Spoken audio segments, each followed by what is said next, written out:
In my lifetime, palm oil will be banned. Gaylord Nelson said, "The ultimate test of man's conscience may be his willingness to sacrifice something today for future generations whose words of thanks will never be heard." It's a bit scary, isn't it? To know that what we do now will decide how our children prosper, and that if we do not change, our earth will be the one to finally take us to the grave. Humans have had a history of neglecting their problems and continuing to live their lives as if nothing had ever happened. Fast forward to the present, the news feeds and social media have made problems and crises so much easier to learn about, think about, and act on.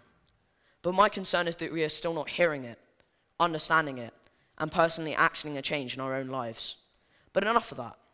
Let's talk about how this will happen and why we continue to neglect this ever-growing problem. Every hour, over 300 football fields are cleared in the rainforests. Children are allegedly forced into intense labor, and rural tribes are displaced from their homes. And for what? A single resource. Something Western and Eastern society alike have come to depend upon heavily: palm oil. This industry now has an estimated net worth of $65.73 billion and sits on the shelves of almost every supermarket in the world, containing 50% of all products. This industry has taken our world by storm, and our rainforests too. But how can we hope to make a difference against this ever-growing problem when it is so large that by 2021 it will have reached $93 billion in net worth? Palm oil is one of the most wanted products on the market, and rightly so. 10 times more palm oil is produced per unit than rapeseed oil, sunflower oil, or any other oil, and its earnings make up 11% of all agricultural profit in India. But along with all this profit comes a price, and this has become increasingly clear recently. Palm oil has been in the news for years, always in a negative light, but recently it's been thrust even further into the spotlight. Indonesia has maintained its title as the largest palm oil producer in the world, but this has brought something far more sinister to the country and government than mere money or success. And this, as much as I hate to say it, is corruption. In the turbulent years after the fall of the dictator Suharto in 1998, huge powers were transferred from the central government to the subsidiary districts of India, specifically to the Bhupatis, the elected officials who presided over these jurisdictions and who assumed new control over how land and forests within them could be used. These Bhupatis, due to their immense wealth, began to bankroll elections, cash in on natural resources, and other corrupt processes. This is possible because Indonesia is one of the most unbalanced societies in the world, 50% of their commune residing with 1% of the population. These Bhupatis have absolute control over their districts, able to give thousands of hectares to palm oil deforestation without the government even batting an eyelid. Recently, the Gecko Project, an investigative journalism initiative established to shine a light on the destruction of our tropical rainforests and the environment, discovered that a protected forest in Indonesia had been cut down. And what's more, it had been done by one of the branches of one of the most profitable palm oil companies in all of Indonesia. However, the company claimed they had received valid paperwork to explain this act. So who authorized this paperwork, which they knew was insubstantial? It was never confirmed, but logic says the Bhupati of the district. And of course, this palm oil is getting shipped off to all the major brands in England and America. Nestle, a major provider of cereal, confectionery, and other goods, can no longer claim to use 100% sustainable palm oil in its chocolates. I'm sorry, I'm not trying to alarm you, but by doing so, I may be saving the world. Just think about it.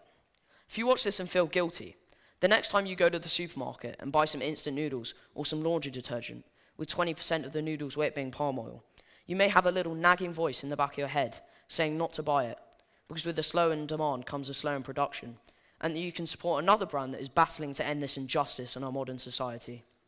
Currently, I'm trying to support Ecosia, a search engine I learned in one of my school group interviews, a search engine much like Google that on average for every 45 searches plants a tree.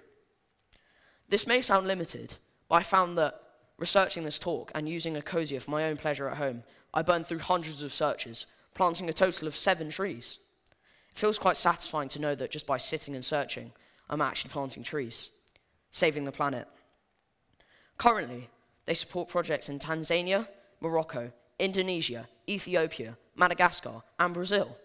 Incredible, I know.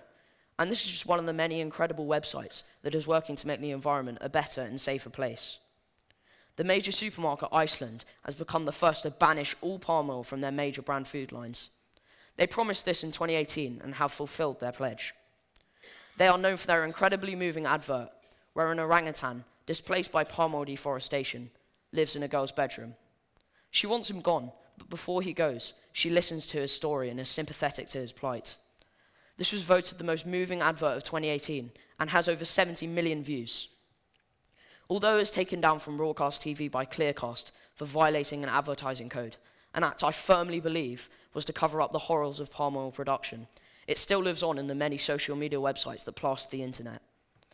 And finally, I would like to bring your attention to our friend, the orangutan. The truth is, we are not only ruining the environment for ourselves, but also for all animals. Before this talk, I was, of course, aware of the orangutan crisis, but I never imagined it could be as severe as it is. Over the past 2 decades, roughly 80% of all orangutan habitat has been destroyed. There are only 7,500 Sumatran orangutans left in the world, less than 50% of what there were 20 years ago. At this rate, Sumatran orangutans will become extinct in the next decade. But if we can limit our demand for palm oil, production will slow. So, just before I leave you, the next time you go to the supermarket and buy some soap, or maybe your favorite chocolate bar, turn it over, read the label, and I'll leave you to decide what to do with it. Thank you.